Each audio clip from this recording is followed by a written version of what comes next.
Hello and welcome to prompt number 88, where you guys can finally get back to getting on the end card and participating in the prompts. Let's see what we got.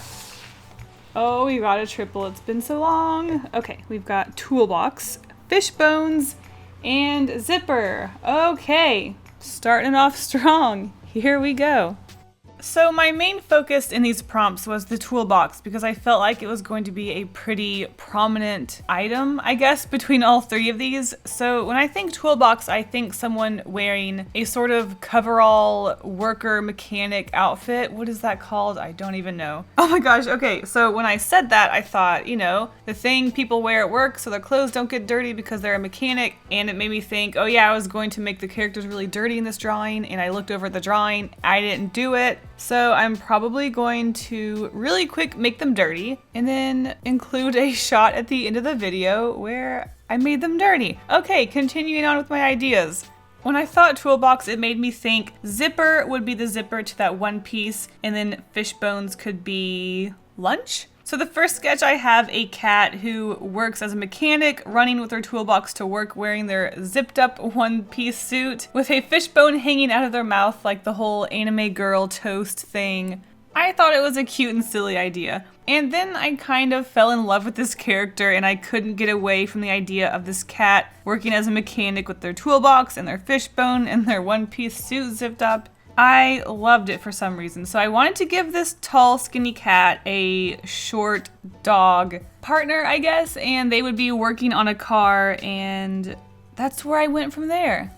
So as I penciled the piece, I actually decided to go with a smaller cat instead of a dog because I just thought it would be cuter if there were two cats. It was a fishbone. We don't need any dogs around here. Dogs are lame. Cats are better than dogs. Everybody knows that. So I have the larger cat sitting on the back of the car doing nothing while the little cat is looking very suspicious and probably up to no good. I don't know why, for some reason, I just really loved the pose of the cat sitting on the back of the car, and I thought it would be really cute having that second cat contrast in size and doing something behind that cat's back. So originally I was going to have the larger cat eating lunch, I guess, on the lunch break or taking an extended lunch break. So they would be eating the fish bones, or at least eating the meat off of the fish bone. And while they were doing nothing, the little cat was on top of the car holding a giant tool. And inside of the car, I thought it would be really silly to have a mouse. Because they are cats working on a car, though this is probably a world where the cats would not eat the mouse, I just thought it would be really silly and really cute having this mouse sitting in their car waiting for the work to be done in just complete panic and just sweating and just so worried that they're going to be eaten, especially with the little cat that has hopped on top of the car. I mean, that's kind of terrifying. That's kind of the basic for any horror movie, is that there's something on the roof of your car and you can hear it walking around. I also just wanted to focus on making this car really silly and cute and round and really friendly looking. I wanted everything about the mouse character to just be very innocent and nice looking, because it was in such a panic and it looked like it was in a situation it didn't want to be, and who knows if it really will die, I don't know. The toolbox on the ground next to the car is very simple. I will admit it's not the most exciting looking toolbox, but I mean, most toolboxes are basically just these rectangular things. There's not really much going on with them anyway. So in the end, I actually decided not to give the cat a fish bone in its hand because it just looked kind of silly with it standing there holding a fish bone and looking at it. Like, it didn't really make a lot of sense to me, so I thought it would make more sense if the cat had a phone in its hand, so it was distracted at work looking at its phone. Very modern. So I still had to put fish bones somewhere else, so I thought, these cats don't really look like they know what they're doing. One of them is on their phone. One of them is just kind of goofing off on the car. Looks like it's gonna murder a mouse, holding a giant tool that obviously isn't going to fit on this car anywhere. So I thought it would make sense to fill their toolbox with lunch. So their toolbox probably has next to no tools inside of it, and instead it has a bunch of fish, their lunch, and fish bones from after lunch. They aren't very professional. This is a couple of goofy cats that are just not really doing the best job. I mean, look, their clothes are clean. As you see later, I will be adding dirt and smudges and oil, but if they're this clean when they're working on cars, they can't be very good at what they're doing, right?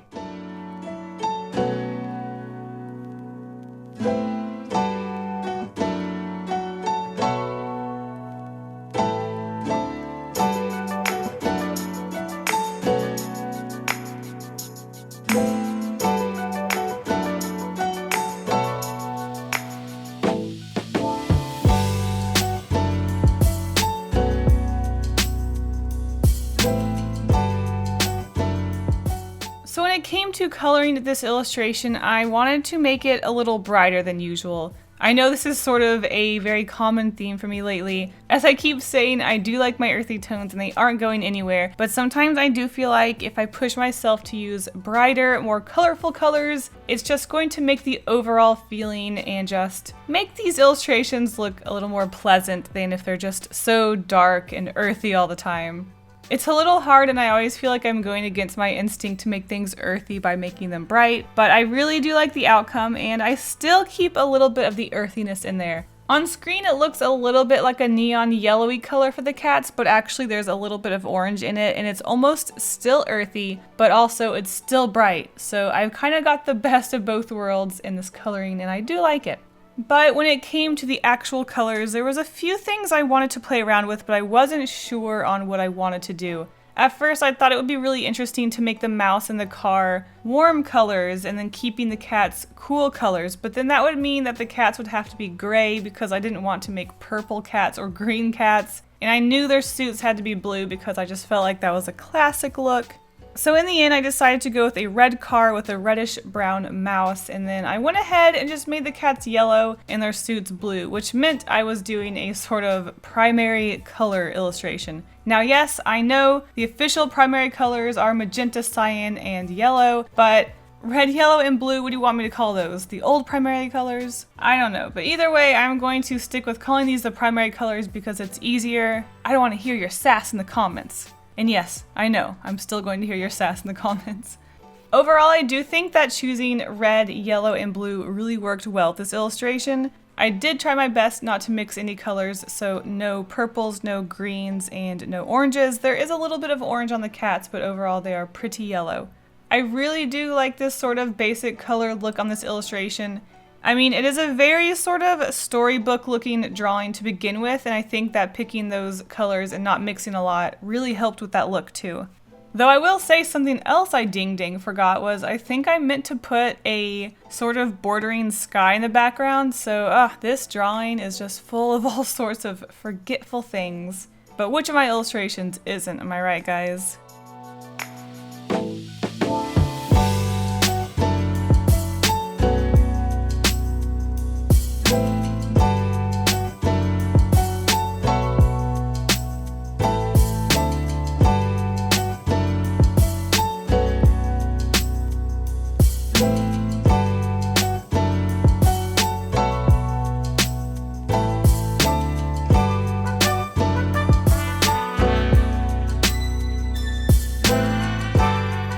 Alright, I hope you guys enjoyed this illustration, I hope you enjoyed this prompt, and I am so excited to get back into seeing you guys' prompt entries. It has been a whole month without your drawings at the end of the videos, so let's get into it. I'll see you guys at the end card.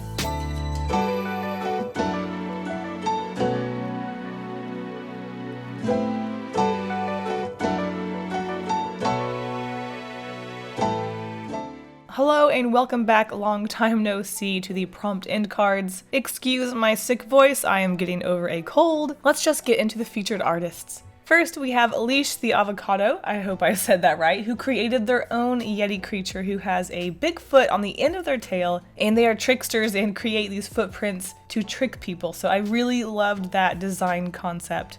Next is Avocar's Doodles, who created Eddie the Yeti eating spaghetti, and that is not the blood of their enemies on the walls. I just loved the playfulness of this one, and the messiness, and of course that rhyming name. Thank you all so much for joining this prompt. I hope you missed it. I hope you guys will join in the future, and I will see you in the next video. Bye!